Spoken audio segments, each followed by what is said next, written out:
భక్తి శ్రద్ధలు లేనివారు, దైవ జ్ఞానము లేనివారు,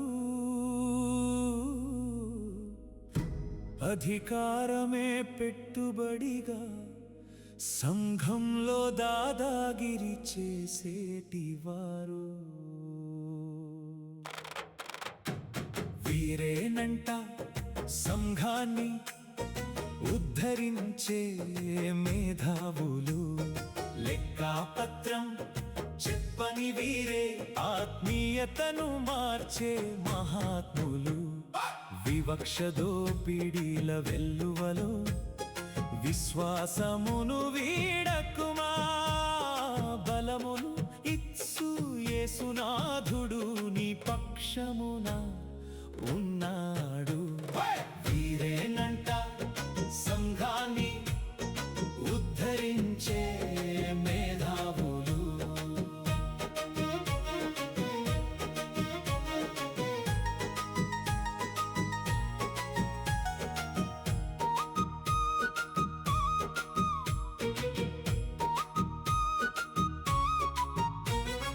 వాక్యము ముక్కరాదు, పీఠములపై ఎక్కుతారు. ఆత్మీయత అనే మాటే వింటే నవ్వులాట చేస్తారు. దేవుని పరలోక దర్శనము చూసే కనుచూపే వీరికి లేదు, కానీ పరలోకం చేరిస్తామని మైకుల్లో అరుస్తారు. వీరేనంట సంఘాన్ని ఉద్ధరించే మేధావులు.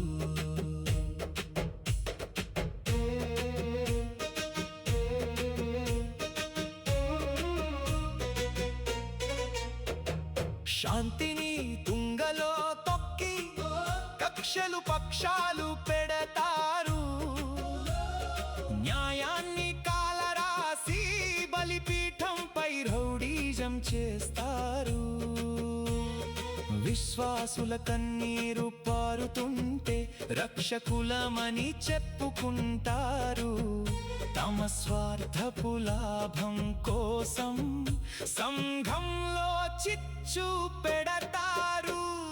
వీరేనంట సంఘాన్ని ఉద్ధరించే మేధావులు.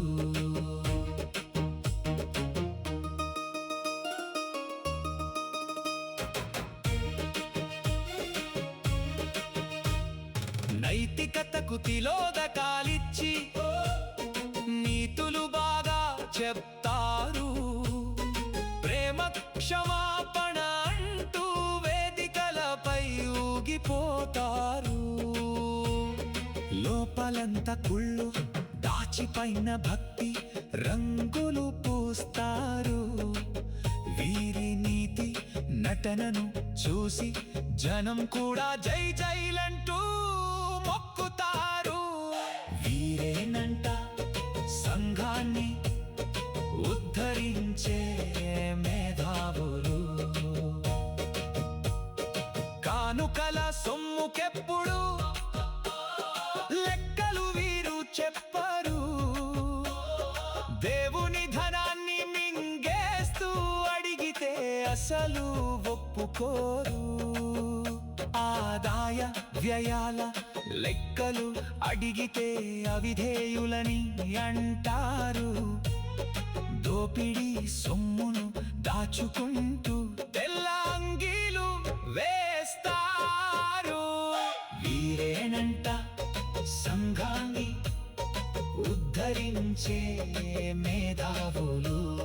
క్రీస్తు శరీరమనే ఇల్లు కట్టే మేస్త్రీలు వీరంట. కుల భేదాల గోడలు లేపి విశ్వాసులను విడదీసే ఘనులంట. దేవుని ఆలయ ధ్వంసమే వీరి గుణం. ఆత్మీయ నిర్మాణం అనేది అబద్ధం. ఇలాంటి వారి చేతుల్లో గుర్రెల భవితవ్యం ఒక ప్రహసనం. వీరేనంట సంఘాన్ని ఉద్ధరి ఉద్ధరించే మేధావులు. పచ్చని గడ్డి వలె వీరు త్వరలోనే వాడిపోవుదురు. మహావిమర్శకుడైన యేసు ఎదుట నిలువలేక నశింతురు. కత్తులు ఎత్తిన వీరి రొమ్ములకే ఆ తీర్పు తగిలి బొక్కలగును. నీతిమంతుడా నువ్వు కలవరపడక మౌనముగా కనిపెట్టుమురా. వీరేనంట సంఘాన్ని ఉద్ధరించే మేధావులు.